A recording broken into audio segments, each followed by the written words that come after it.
বললেই নয়, সেই সকল মানুষের।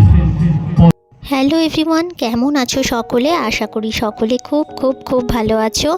আমিও তোমাদের ভালোবাসায় সবসময় ভালো থাকারই চেষ্টা করি।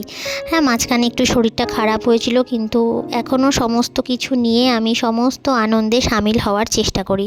তো ভিডিওটি কেউ স্কিপ করো না, সকলের সাথে থেকো।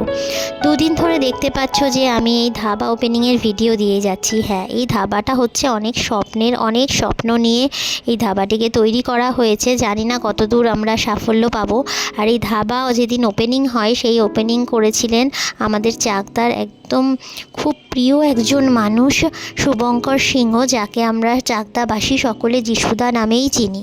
তো যিশুদার হাত থেকে এই ধাবাটা ওপেনিং হয়েছিল এবং যিশুদায়ের সঙ্গে আরও অনেক গুণীজনেরা ছিলেন এবং তারা তাদের মূল্যবান বক্তব্য এখানে রেখে গিয়েছেন।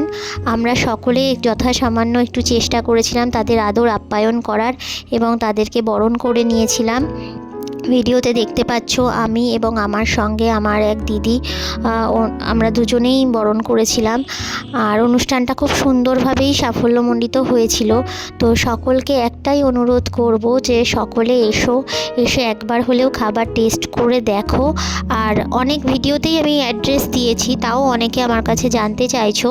তো আবার বলছি, এটা হচ্ছে ন্যাশনাল হাইওয়ের ওপরে চাকদহের তাতলা নামক স্থানে এইচপি পাম্পটা হয়েছে, তার একদম অপোজিটে, একদম হাই রোডের ওপরে। তোমাদের আসার কোনো অসুবিধা হবে না। আর যারা ট্রেনে আসবে তারা চাকদাহ ডাউন প্ল্যাটফর্মে এসে টোটোকে বললেই হবে যে আমরা এইচপি পাম্পের অপোজিটে ফৌজি ধাবাতে যাব। আর হ্যাঁ, ফৌজি ধাবা নামকরণ করা হয়েছে, তার কারণ হচ্ছে আমাদের হাজব্যান্ডরা হচ্ছে ফৌজি। তো সেই কারণে এই ধাবার এইরকম একটা নতুন নামকরণ করা হয়েছে। তো আশা রাখি সকলে আসবে আর স্বল্প মূল্যে পুষ্টিকর খাবার আমরা সবসময় সরবরাহ করব। কেমন লাগলো অবশ্যই জানাবে।